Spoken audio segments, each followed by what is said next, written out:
बिस्मिल्लाहिर्रहमानिर्रहीम। अस्सलामुअलैकुम। Saudi Urdu news channel में आप सबको खुश आमदीद कहा जाता है। सऊदी अरब में हर 10 तारीख को अरामको की जानिब से पेट्रोल डीज़ल की कीमतों में और मट्टी के तेल की कीमतों में तब्दीली का एलामिया जारी होता है। आज भी रात में दोस्तों 11 बजे के करीब ये एलामिया जारी होना था, मगर इससे पहले शाही फरमान जारी हो गया है, जिसकी तफसीलात मैं आपसे शेयर कर रहा हूँ।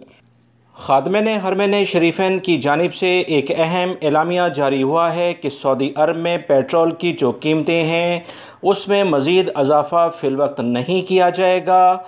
जो पुरानी कीमतें हैं, जो कि पिछले महीने के लिहाज से 2.18 यानी कि 2 रियाल 18 हलाले अभी इस वक्त 91 पेट्रोल की कीमत चल रही है, उसे ही बरकरार रखा गया है। अभी 10 हलाले का इजाफा होना था, जिससे शाही फरमान जारी करके रोक दिया गया है।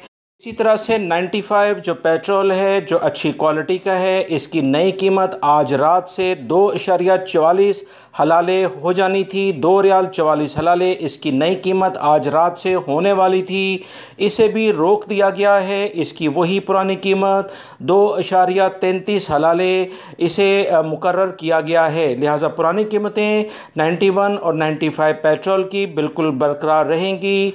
डीज़ल की भी पुरानी कीमतें 52 हलाले और इस तरह से मट्टी का तेल, जिसे केरोसिन ऑयल कहा जाता है, 70 हलाले के साथ इस अगले महीने, पूरा अगले महीने की यानी 10 अगस्त तक बरकरार रहेंगी। ये कुछ अहम इतलात आई थी दोस्तों, जो कि आपसे शेयर की गई हैं। वीडियो लाइक करके शेयर भी कीजिएगा। अस्सलाम वालेकुम।